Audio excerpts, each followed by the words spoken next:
Time for our American Family News Update. I'm Bronson Woodruff. Israel's military said Wednesday it seized control of a strategic corridor along Gaza's border with Egypt to cut off smuggling tunnels. This as it tries to destroy the militant Hamas group in a war now in its eighth month.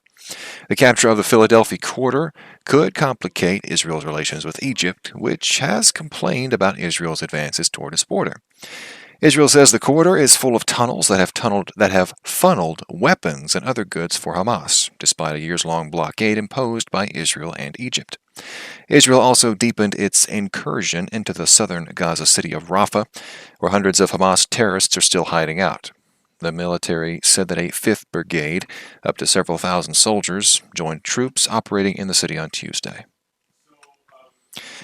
Jury deliberations in Donald Trump's criminal hush money trial have entered their second day today, this after the panel began the task on Wednesday.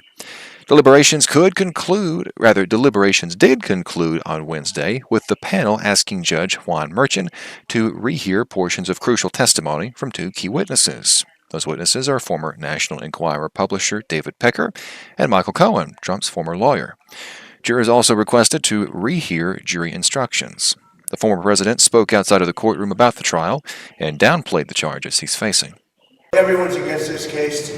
I haven't seen one legal scholar or expert in the law say that this case should have been filed. The jury deliberated for about 4.5 hours. Deliberations in that hush money case will go on for as long as the jury needs.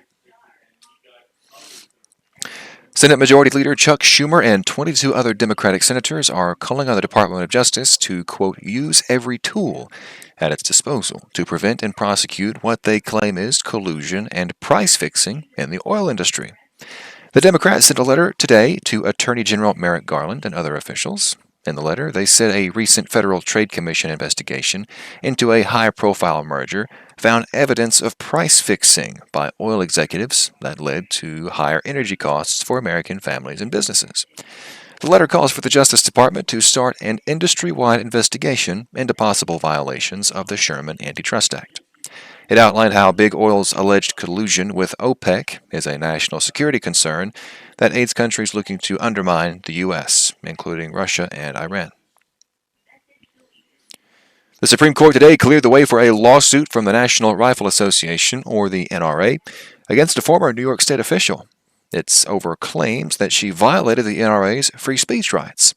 The unanimous opinion reverses a lower court's decision, tossing out the gun right group's lawsuit. It's against ex-New York State Department of Financial Services Superintendent Maria Volokh.